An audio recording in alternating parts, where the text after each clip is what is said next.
Hey everyone, welcome to Lecture 5.1, The Cold War, Origins to 1960. In this lecture, we're going to look at the United States after World War II and the origins of the Cold War. To write these lectures, I'm using a number of books.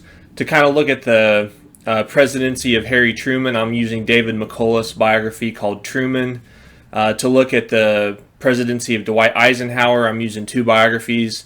Stephen Ambrose's Eisenhower, and then Gene Edward Smith's Eisenhower in War and Peace. Then kind of a general history of the United States from 1945 to 1974. I'm using James T. Patterson's Grand Expectations. And then I'm using two books that kind of focus in on just the Cold War. They're both by John Lewis Gaddis. The first one is The Cold War, A New History, which is a brief history of the Cold War, the entire Cold War. And then the second book, Strategies of Containment, a critical appraisal of American national security policy during the Cold War. That kind of looks at how the policy of containment differs in every presidential administration, so it kind of covers all the presidents during the Cold War. Now, in the words of James T. Patterson, after World War II, the United States was, quote, alone of the world's great powers, the United States emerged immeasurably stronger, both absolutely and relatively, from the carnage. In a new balance of power, it was a colossus on the international stage. Now, some of the big questions that historians ask regarding the Cold War are, why did the Cold War occur? Was it inevitable? What are its origins? Now, let's first define what we mean by the Cold War. The Cold War was a period of crisis and tension between the United States and its allies on one side and the Soviet Union and its allies on the other side that began at the end of World War II and lasted until the fall of the Berlin Wall in 1989 and the collapse of the Soviet Union in 1991. There are many sources for the origin of the Cold War. Historians trace the origins of the Cold War back to events in World War I and World War II. During World War I, the Russian Revolution ushered in the first communist state in history, the USSR, that was the country, as a result of the Western Allies' fears of communism and the fact that Russia was embroiled in a bloody civil war between communist and anti-communist forces. The Russians were excluded from the Paris Peace Conference. The United States, Great Britain, and Japan provided troops that occupied key ports of Russia during the Russian Civil War. Many in the West wanted to directly intervene to help the anti-communist forces win the Russian Civil War. Winston Churchill, who, like every other patriotic British citizen, declared himself that after defeating Germany in World War I, he famously said that Great Britain should help kill the Bolshevik, kiss the Hun. So let's support Germany now and let's be against the communists in Russia. The actions and attitudes of the West convinced Lenin and Stalin that the West was dead set against the success of this communist state. During World War II, though the United States, Great Britain, and the Soviet Union had been allies, there was much distrust among the Grand Alliance over wartime issues, such as the Second Front, separate pieces with defeated enemies, spheres of influences, defeated enemies, and the atomic bomb. At the Yalta Conference in February 1945, divisions in the Grand Alliance over Eastern Europe appeared. FDR and Churchill wanted free elections in Eastern Europe, to which Stalin promised his support, though he had no intention of allowing that to happen. The Red Army was in control of Eastern Europe, and Stalin would install communism there so that Eastern Europe could serve as a buffer to any future invasion of the Soviet Union. Maxim Litvinov, the Soviet ambassador to the United States, he said that the Soviet Union believes in, quote, the outmoded concept of security in terms of territory. The more you've got, the safer you are. The ideological concept prevailing here is that conflict between communist and capitalist worlds is inevitable. At the Potsdam Conference in July and August of 1945, Germany was divided into 4 zones of occupation, one controlled by the American, British, French, and Soviet Union. The city of Berlin, deep within the Soviet zone of East Germany, was also divided into 4 zones of occupation. This arrangement would create a lot of tension during the Cold War, as we will see. Other historians point out to the deeply seated differences between the United States and the Soviet Union. The United States was born out of the American Revolution, which had a deep distrust of centralized power. The United States became powerful because of its republican and constitutional government, its geographic isolation, and natural resources. The Soviet Union, on the other hand, was born out of a Bolshevik revolution, which put government in charge of everything. The Soviet Union exercised its power through dictatorship and became powerful through forced modernization. In World War II, the United States had fought on two fronts and lost just over 400,000 men killed. It suffered no damage to the continental United States and ended the war with its factories, cities, food production, and transportation system basically virtually undamaged. The World War II experience for the Soviet Union, on the other hand, was very different. They fought a one-front war, suffered some 27 million killed, and ended the war with their factories, cities, food production, and transportation systems devastated. One statistic dramatically shows the different experiences the two countries had in World War II. For every one American killed in the war, 90 Russians were killed. So you can see how Russia had a much more kind of paranoid need for security after World War II. There were also systematic differences between the United States and the Soviet Union. You know, the U.S. was a representative democracy with a capitalist economy. The USSR was a communist dictatorship with a socialist economy. Some historians blame Stalin for his paranoia for causing the Cold War, while others blame the West's fear of communism and overreaction to Stalin's demand for security. Now, there's a couple of kind of mile markers along the way to the Cold War kind of becoming entrenched. In February 1946, Stalin gave a very important speech at the Bolshoi Theater. In that speech, he warned that capitalism and imperialism made future wars inevitable. Many in the West interpreted this as a prediction of a World War III, that this World War III was inevitable. Paul Nitze of the State Department called it a delayed declaration of war. At this point in 1946, what became known as the Long Telegram arrived in Washington. It was authored by the Minister Counsel of the American Embassy in Moscow, George F. Kennan. Kennan was an expert on Russian history and language and was asked to put down his thoughts on the situation. What was Stalin thinking? What was the attitude of the Soviet Union? So in an 8,000-word coded telegram, Kennan wrote that the Soviet Union was, quote, an Oriental despotism in which extremism was the normal form of rule and foreigners were expected to be mortal enemies. He later wrote that the USSR was, quote, a political force committed fanatically to the belief that with the United States there can be no permanent modus vivendi, that it is desirable and necessary that the internal harmony of our society be destroyed, the international authority of our state be broken if the Soviet power is to be secure. Now, a year later, after the Long Telegram, in the magazine Foreign Affairs, Kennan wrote an article under the pseudonym Mr. X. His article was called The Sources of Soviet Conduct, and that's kind of where he laid out the policy of containment. Containment would be the main policy of the United States throughout the Cold War. Kennan wrote that the United States must meet the Soviets, quote, with unalterable counterforce at every point where they show signs of encroaching upon the interests of a peaceful and stable world. Kennan called for, quote, long-term, patient but firm, vigilant containment of Russian expansive tendencies. So basically, the policy of the United States throughout the Cold War should be, let's contain the growth of the Soviet Union, don't let them get any bigger than they already are. Now, Kennan did not believe every inch of the globe was vital to American security. There would be much debate throughout the Cold War over where containment should be applied and in what manner.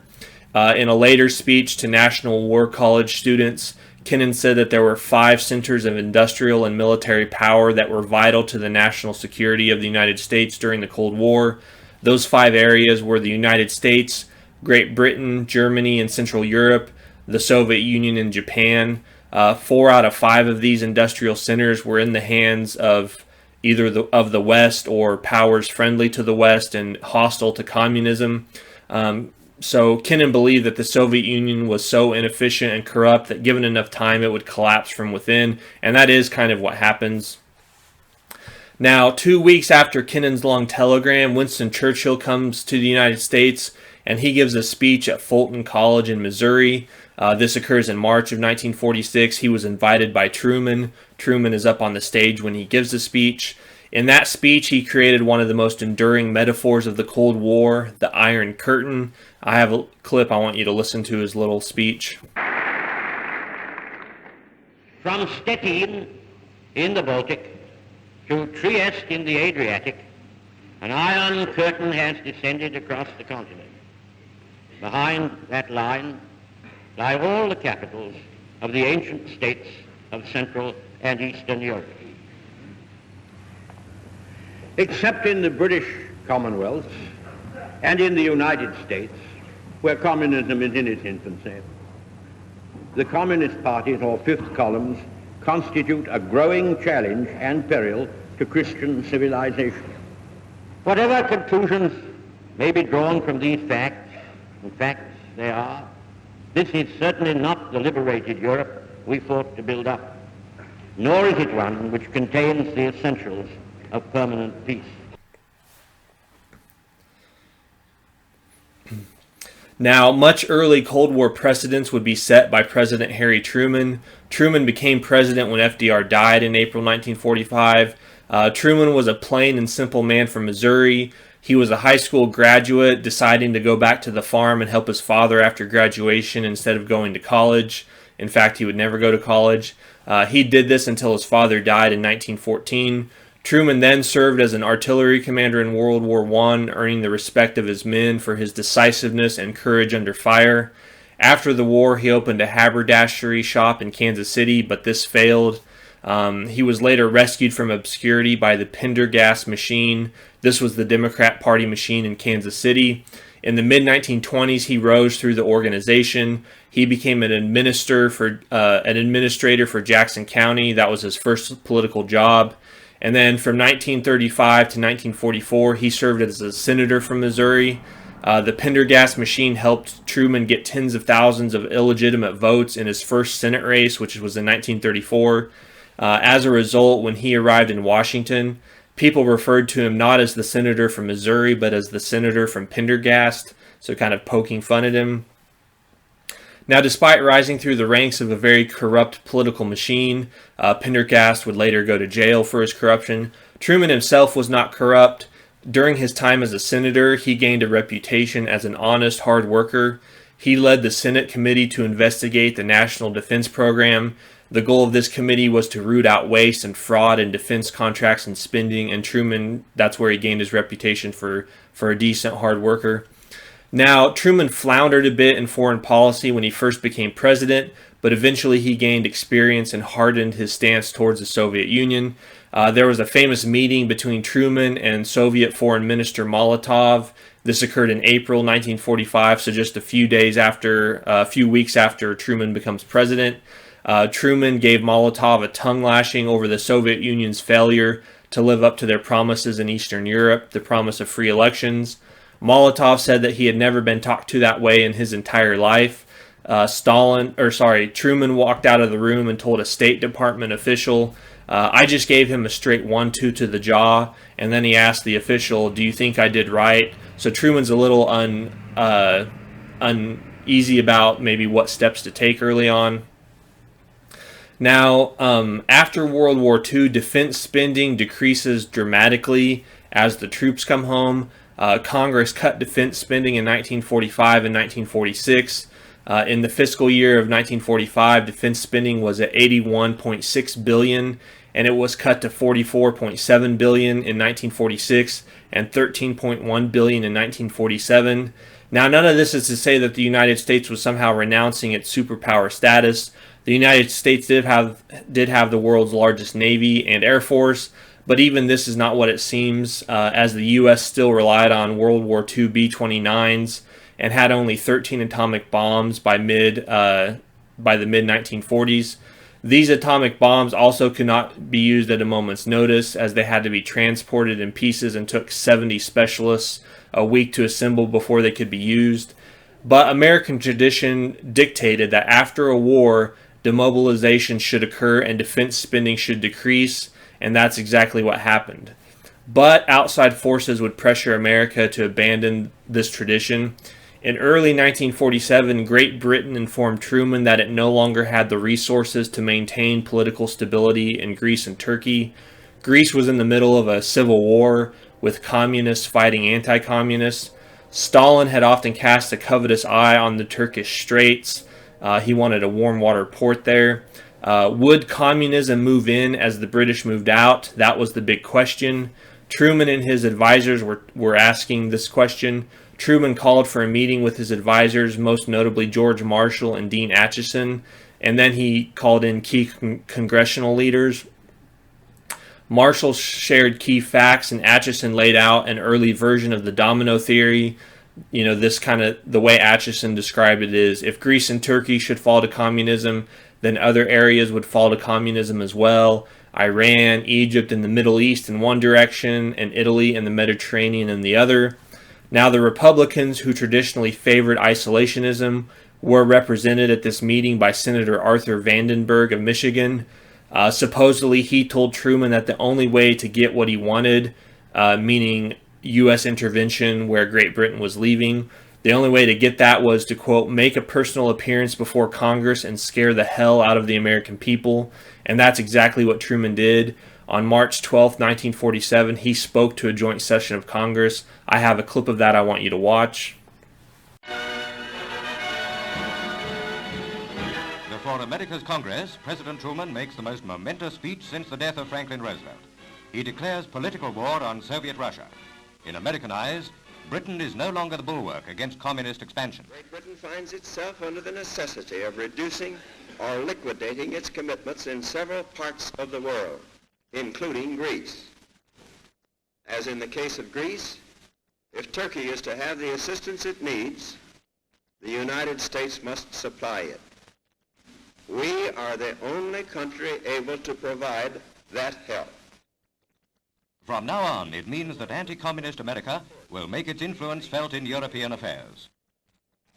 If we falter in our leadership, we may endanger the peace of the world, and we shall surely endanger the welfare of this nation. Great responsibilities have been placed upon us by the swift movement of events. I am confident that the Congress will face these responsibilities squarely. Truman points the way to a new foreign policy. Timed to coincide with the sitting of the Moscow Conference, the speech means that the United States now faces up to its international responsibilities. America has decided that her true frontiers are in Europe.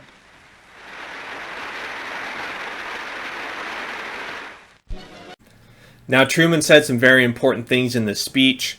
He said, quote, I believe that it must be the policy of the United States to support free peoples who are resisting attempted subjugation by armed minorities or by outside pressures. I believe that we must assist free peoples to work out their own destinies in their own way. I believe that our help should be primarily through economic and financial aid, which is essential to economic stability and orderly political processes. He ended this speech by saying, quote, the free peoples of the world look to us for support in maintaining their freedoms. If we falter in our leadership, we may endanger the peace of the world, and we shall surely endanger the welfare of our own nation. Great responsibilities have been placed upon us by the swift movement of events. I am confident that the Congress will face these responsibilities squarely. So here's kind of a fork in the road for America. We can either revert back to isolationism and kind of say, whatever, to hell with the world, or we can start intervening in the affairs of other countries to try to create a more stable world. So what Truman was asking for was $400 million in aid to Greece and Turkey, and for the United States to play a new role in the world, that of defender of free peoples everywhere. A great debate over this followed, but in the end, Congress authorized aid to Greece and Turkey. They gave Truman, the Truman Doctrine, this is what this is known, the Truman Doctrine, a resounding yes in May of 1947. The vote was 67 to 23 in the Senate and 284 to 107 in the House. Now, this was a turning point in American history.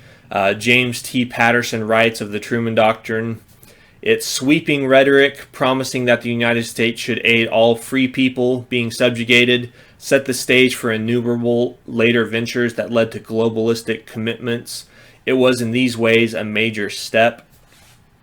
Now, another big step for the United States in 1947 was the Marshall Plan, or what is also called the European Recovery Plan. In June of 1947, at a Harvard commencement ceremony, Secretary of State George C. Marshall called for the United States to offer economic assistance to all of Europe, including the Soviet Union. He said, "Our policy is directed not against any country or doctrine, but against hunger, poverty, desperation, and chaos. At this critical point in history, we of the United States are deeply conscious of our responsibilities to the world. We know that in this trying period, between a war that is over and a peace that is not yet secure, the destitute and oppressed of the earth look chiefly to us for sustenance and support until they can again face life with self-confidence and self-reliance. And Europe desperately did need help. The winter of 1946-47 was very harsh. There were shortages of wheat, coal, and electricity. Some people in Europe were dying of starvation. Many Western leaders worried that Europeans would turn to communism. They believed that communism spread when people were desperate and destitute and miserable. So, a prosperous Europe, on the other hand, would reject communism. Rebuilding the economy of Europe would also create a new market for American goods. So there's many reasons for the Marshall Plan from the American perspective. Help a Europe devastated by war, stop the further spread of communism and economic self-interest. Over the winter of 1947-48, the Marshall Plan was debated in Congress. A couple of events in Europe helped push reluctant congressmen towards supporting the plan. In August 1947, Stalin rigged elections in Hungary that guaranteed the victory of a pro-Soviet regime, so he's violating his promises of free elections in Eastern Europe. In February and March of 1948, Stalin pushed a communist coup in Czechoslovakia. So in April of 1948, the Congress approved the Marshall Plan with a 15-month appropriation of $6.8 billion. Of this, 20% were loans and 80% were grants. Between 1948 and 1952, some $13.34 billion was funneled into 16 European nations. Though many Eastern European nations wanted to receive aid from the Marshall Plan, Stalin refused to let them participate. The Marshall Plan helped the economy of Europe recover and helped to promote political stability in Western Europe. Now, a flashpoint in Europe was the city of Berlin. We kind of mentioned how Berlin was located in the eastern part of Germany, the part controlled by the Soviet Union, but the city was split into 4 sections governed by the Americans, British, French, and Soviets. In 1948, with no progress made at unification, the Americans, British, and French decided to consolidate their zones of West Berlin. The Allies also made currency reforms and introduced the Deutschmark in West Berlin. This worried Stalin, so he responded by cutting off the city from the west. Before the Berlin blockade, the West Berlin had received thousands of tons of supplies from the west. They were delivered by truck through eastern Germany, so supplies from West Germany would have to drive through East Germany and then get to Berlin that way. Now these supplies are shut off by Stalin. Stalin also cut off electricity to West Berlin factories and offices. The big question was, how would the Allies respond to this provocation? The American in charge in Berlin was General Lucius Clay. He wanted to run an armored convoy through the Soviet-controlled Eastern Germany part of the country and force the Soviets to respond, either let the convoy through or, physically stop it with force. This was thought, though, to be too risky. It might lead to a confrontation between the two superpowers, and that might lead to nuclear war. The British came up with a solution. They planned to fly supplies into West Berlin. There was a 1945 agreement between the Soviets and the Allies that allowed for 3 flight corridors into West Berlin, and Stalin, when he blockaded Berlin in 1948, did not shut off these air corridors. So the result was the Berlin Airlift, which lasted from June 1948 to May 1949. The Allies flew in food, coal, cars, and other supplies, and I want to show you a clip here of the Berlin Airlift. It was a case of more planes, more food, more raw materials, shipped without pause from 8 different airfields in the Western Zone.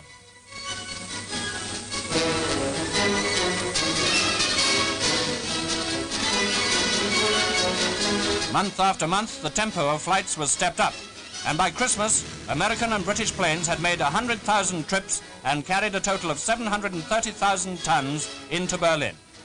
Even cars were transported. But coal, equally as vital to Berlin as bread, was the greatest load of all. Over 1 million tons have now been flown in. As an additional boost to the airlift, the RAF introduced its Hastings, each carrying over 9 tons. At the 3 airports in Berlin, Gatow, Tempelhof and Tegel, aircraft were landing or taking off every 90 seconds. Many notabilities visited Berlin to see the workings of this magnificent achievement and to praise the great work of the British and American ground and air personnel. Chief of the Air Staff, Lord Tedder, and the Foreign Secretary, Mr. Bevin, whose diplomacy was much aided by the success of the airlift. He added his tribute when he visited Berlin on the eve of the lifting of the blockade in May 1949.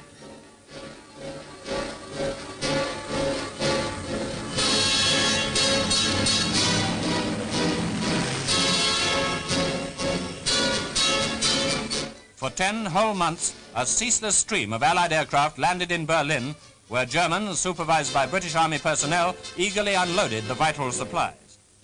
Air crews of the RAF and Commonwealth crews from Australia, New Zealand and South Africa, together with their British charter colleagues, all of them played their part with the United States Air Force in maintaining this non-stop operation. A combined operation which on one day landed in Berlin a record load of nearly 13,000 tons. That is equivalent to the normal tonnage moved daily by surface transport before the blockade. Newsprint for Berlin's democratic press comes in. Mail for the outside world goes out.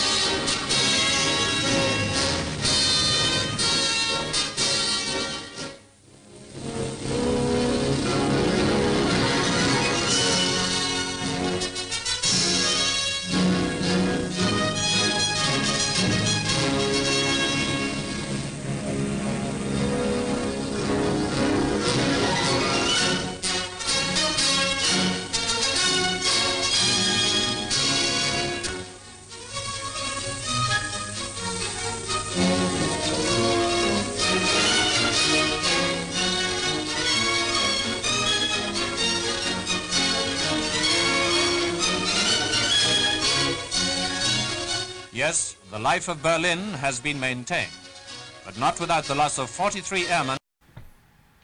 The Allies also responded with a blockade of their own, cutting off coal, steel, and machine tools to the Soviet Union.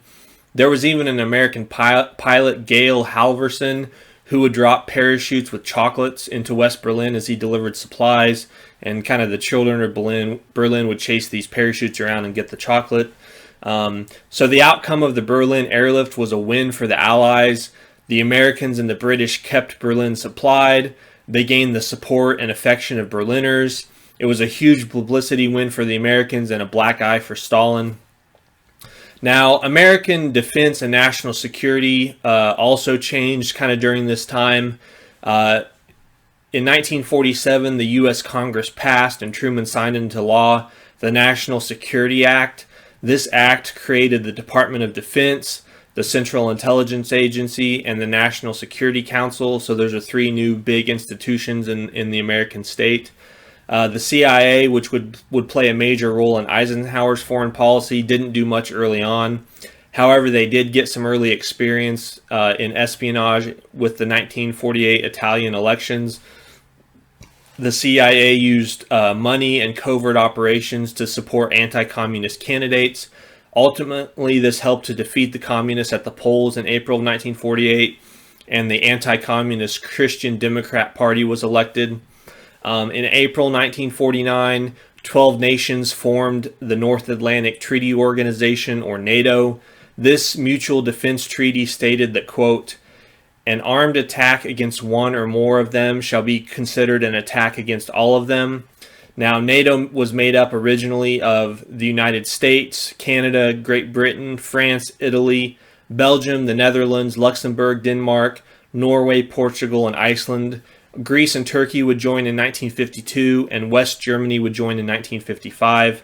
The Federal Republic of Germany, that's West Germany, and the German Democratic Republic, that's East Germany, were both created in 1949. So in 1949, you have an official partition of Germany into two separate countries: West Germany, which is free and capitalist, and East Germany, which is communist. So that goes on. James T. Patterson writes, quote, "This was a historic commitment for the United States, which since 1778 had refused to join military alliances in time of peace." So that's referring to NATO. In 1955, the Soviet Union answered NATO with something called the Warsaw Pact. This was an alliance of the communist nations in Eastern Europe. Now, these two events, the passage of the National Security Act and the formation of NATO, helped take America further and further away from its role of isolation in world affairs and closer to protector of the free world. Now, the years 1945 through 49 saw some major successes for the Allies in the fight against communism. These included the Truman Doctrine, which aided Greece and Turkey, the Marshall Plan, the Berlin Airlift. But 1949 and 1950 would see three major setbacks for the Americans in the Cold War. First off, in August 1949, the Soviets successfully tested their first atomic bomb. Now, this was a surprise, as it was thought the Soviets would not have a bomb until 1953. The balance of power dramatically shifted in 49 because of this. The Red Army was the largest army in the world, but the United States had countered this with its nuclear monopoly. That was now gone. It should be noted, however, that the Soviet Union lacked the long-range bombers necessary to wage an attack against the United States. So even though they had the bomb, they didn't quite yet have the capability to use it on a full-scale kind of resort. Next, bad news came from Asia. The idea of containment was focused on Europe, but there was an ongoing civil war in China between Chiang Kai-shek, he's the nationalist, and Mao Zedong, the communist. In October 1949, Mao and the communists won the civil war, and the nationalists fled to the island of Formosa, which is Taiwan. This led many critics of Truman to claim that he had, quote, lost China. One of those critics was John F. Kennedy. He was recently elected to Congress. He said that, quote, pinks had betrayed American policy in China, and this is the tragic story of China, whose freedom we once fought to preserve. What our young men had saved, our diplomats and our presidents have frittered away. This criticism of losing China would create a situation down the road when American presidents did not want to be seen as losing a country to communism. So that will kind of come into play during the Vietnam War. Now, there was also the question, did the loss of China mean a loss for the United States? You know, in other words, does China going communist automatically mean they will join the Soviet Union? Many people at the time thought so. In the early Cold War, many people looked at communism as monolithic. It was a monolithic movement directed from Moscow, instead of kind of a factional and fractured movement made up of individual states with their own set of interests. You know, the Soviet Union and China are communists, so obviously they have things in common. But the Soviet Union and China also have different languages, cultures, national security concerns. So just because they're both communists doesn't mean they always see everything eye to eye. And early on in the Cold War, that's not how people thought. They thought they're both communists, so they have to see eye to eye on everything. But as the Cold War progresses, we'll kind of see how the Soviet Union and China kind of have tension and pull apart from each other. It also didn't help matters that in 1949, Mao visited Stalin, and the two signed the Sino-Soviet Treaty, which promised that each would come to the other's aid if an attack on one of them should occur. Now, before we talk about the third setback, I want to look at two important steps taken by Truman in 1950, which was to develop the hydrogen bomb and follow the recommendations of NSC 68 for increased defense spending. There was a lot of debate over whether or not the hydrogen bomb should be developed. Many leading scientists who had no objections to developing the atomic bomb did oppose developing the hydrogen bomb. On January 31st, 1950, though, Truman decided to develop the hydrogen bomb. Truman had asked if the Russians would be able to develop one, and he was told that they could. So then Truman stated, quote, "In that case, we have no choice. We'll go ahead." He later explained that we had to do it, make the bomb, though no one wants to use it. But we have got to have it, if only for bargaining purposes. On November 1st, 1952, the world's first thermonuclear explosion took place in the Marshall Islands in the Pacific. The fireball from the explosion was 5 miles high and 4 miles wide. The mushroom cloud was 25 miles high and 1,200 miles wide. The island that this explosion occurred on disappeared, and a huge hole took its place in the Pacific. This hole was a mile long and 175 feet deep. On August 12, 1953, the Soviets followed with their own hydrogen bomb test in Siberia. Soon other countries were developing atomic bombs. Great Britain conducted a test off the coast of Australia in October 1952. The French tested an atomic bomb in the Sahara in February 1960.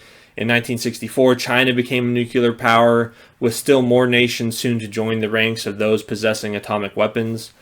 The other important step taken by Truman was to increase defense spending. In April 1950, the National Security Document 68, which is called NSC 68, it was presented to Truman, and it called for a large increase in defense spending and also for America to keep its nuclear edge over the Soviet Union. This meant developing the hydrogen bomb.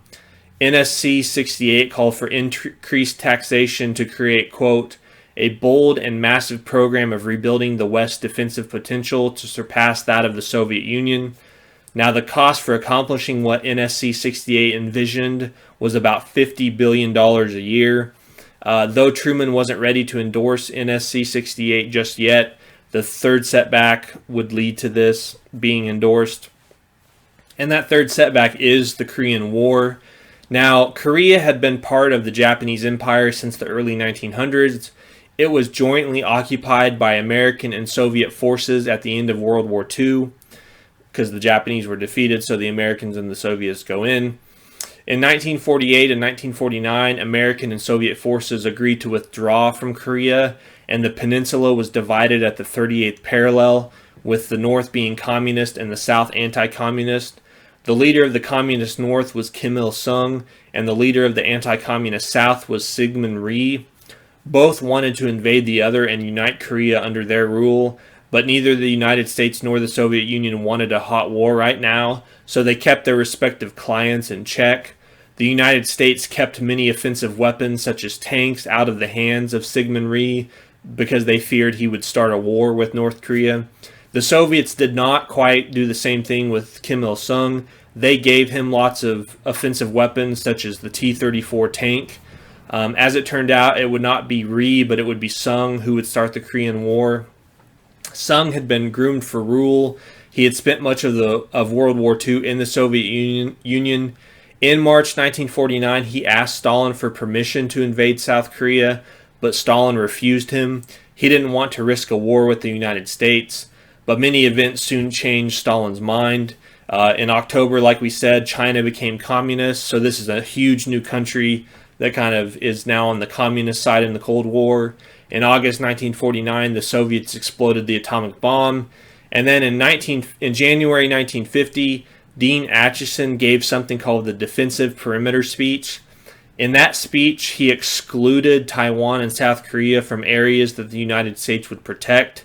So basically, he gives a speech and says, here's all the areas in Asia that we feel we have to protect. You know, Japan was on there, the Philippines was on there, but South Korea and Taiwan were not on there. So Stalin looks at that speech and says, hey, the Americans said they won't intervene if there's a war in Korea.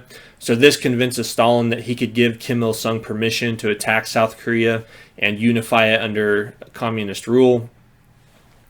So the Korean War breaks out in June of 1950. It will last until July 1953. It resulted in some 4 million Korean casualties, 2 million of those being killed. In all, 33,629 Americans were killed in Korea, and over 100,000 were wounded. the Korean War is often called the Forgotten War because it did not demand the same attention and sacrifices from the entire American public like World War II had. The war began with a surprise attack. North Korea invaded the South with 90,000 men and 150 T-34 tanks. The capital of South Korea, Seoul, fell within a few days, and the armed forces of the Republic of Korea, that's South Korea, they were pushed back to the Pusan perimeter. Truman learned of the invasion while he was at his home in Independence, Missouri. He was informed of the attack while he was there. Now, Acheson had already asked the UN Security Council to call for an end to fighting and for North Korean forces to withdraw. The American-sponsored resolution passed the Security Council 9-0. One of the kind of ironic things, the Soviet Union was boycotting the Security Council when Mao won the Chinese Civil War. China had a permanent seat on the Security Council. But which China should be at the Security Council? Should it be communist mainland China under Mao, or should it be nationalist China under Chiang Kai-shek that was located in Taiwan?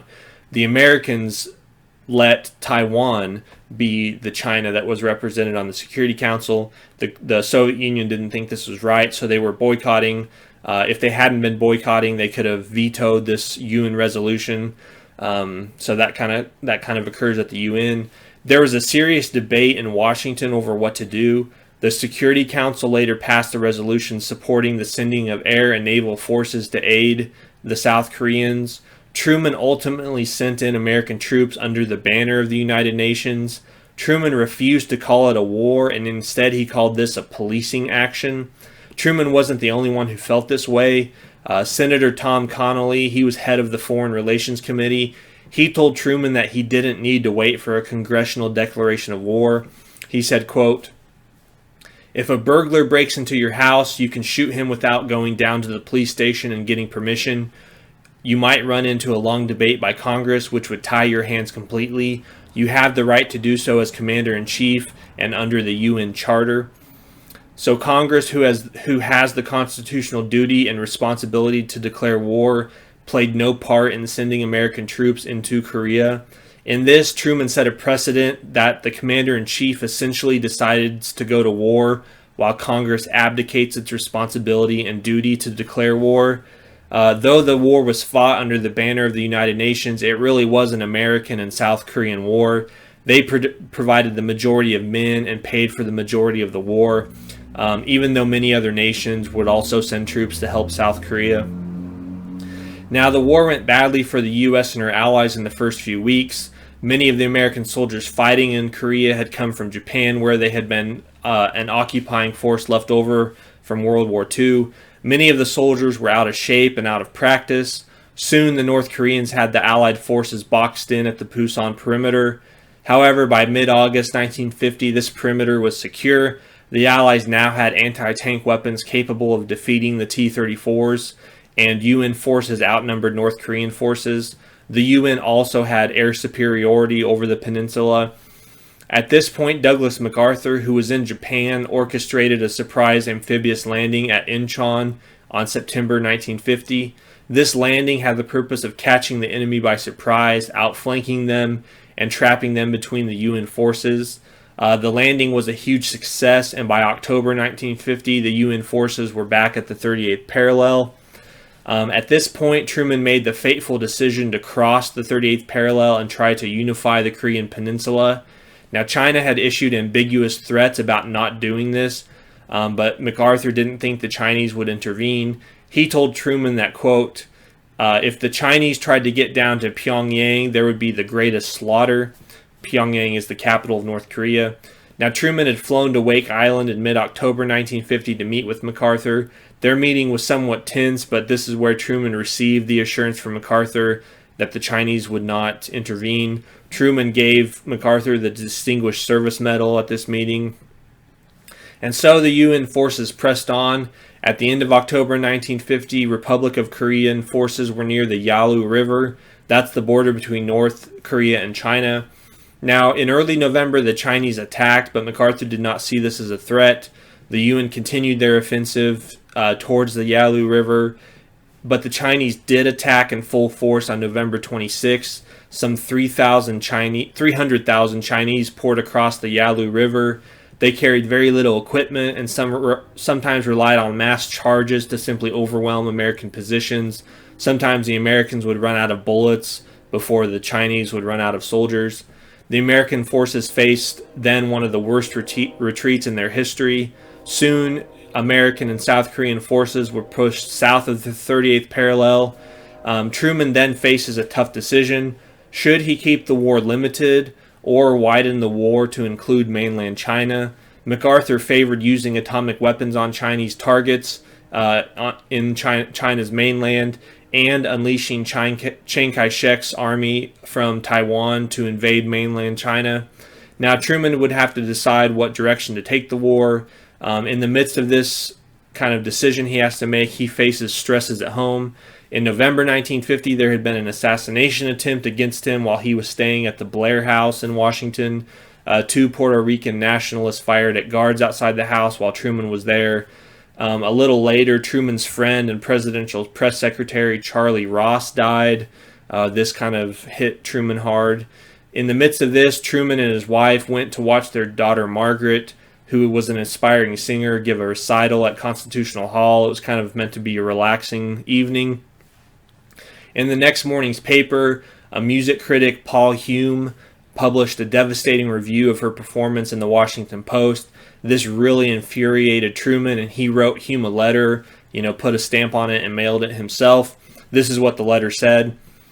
Someday I hope to meet you. When that happens, you'll need a new nose, a lot of beefsteak for black eyes, and perhaps a supporter for below. So Truman threatens this music critic to punch him and do worse things to him if he ever sees him. Truman's letter soon appeared on the front pages of the Washington News. Many Americans became angry at Truman for showing anger over a bad music review for his daughter while their sons were dying in Korea. Lots of angry mail poured into the White House.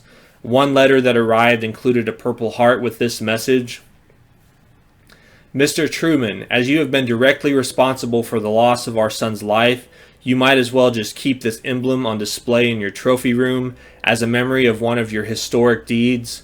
One major regret at this time is that your daughter was not there to receive the same treatment as our son received in Korea. So this really stung Truman. Now Truman still had to decide whether or not to widen the war. Truman did tell reporters that the use of the atomic bomb was on the table, but it never really was. This statement so alarmed the British Prime Minister Clement Attlee that he flew to Washington to talk with Truman, but as he found out, Truman didn't really have any desire to use the atomic weapon. Truman said, quote, "We do not want to see the conflict in Korea extended. We are trying to prevent a world war, not start one." Truman therefore went before the nation in a televised message. On December 15th, he declared a national emergency and called for all-out mobilization. He said the army needed to be built up to 3.5 million men and that economic controls would need to be imposed. Truman told the nation, quote, "Our homes, our nation, all the things we believe in are in great danger."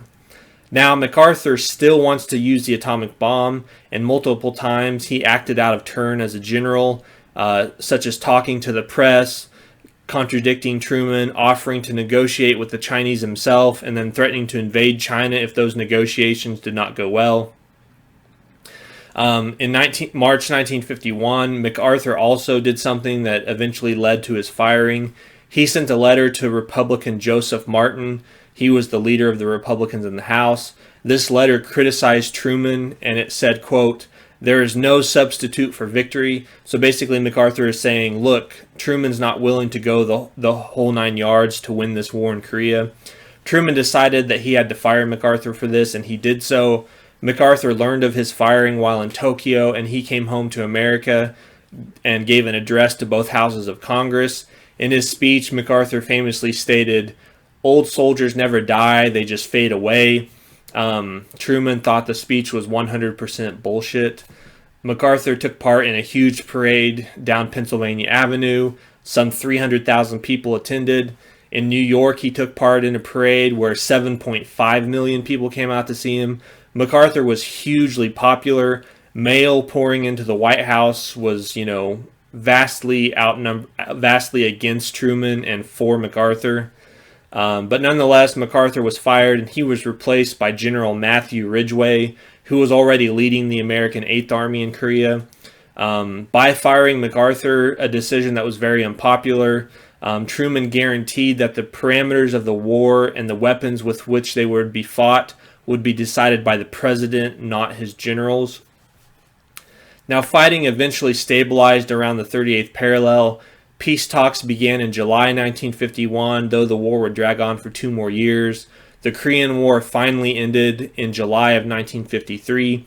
Now, Dwight Eisenhower was elected president in November 1952. He had pledged to go to Korea during the campaign if he won the election.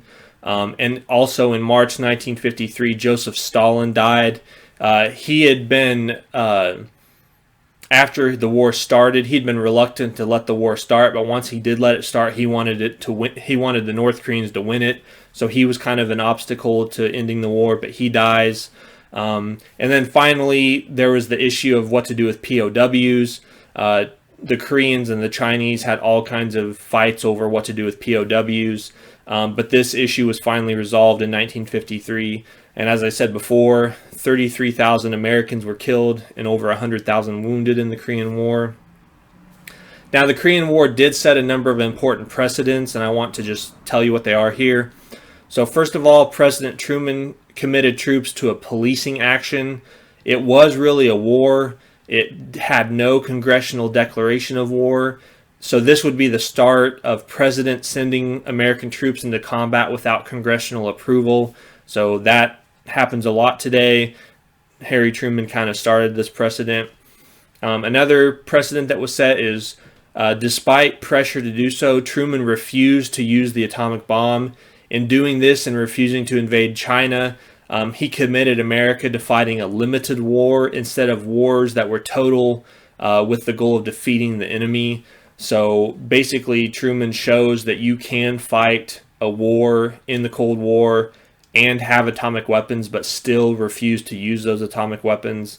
And thirdly, the Korean War, along with NSC-68, committed America to huge spending on defense. In 1950, defense spending was around $13 billion, but during the Korean War, it went up to $50 billion. So that's kind of what Truman has to deal with the Korean War. Next time, we'll look at his predecessor, Dwight D. Eisenhower, and see how he handles the Cold War.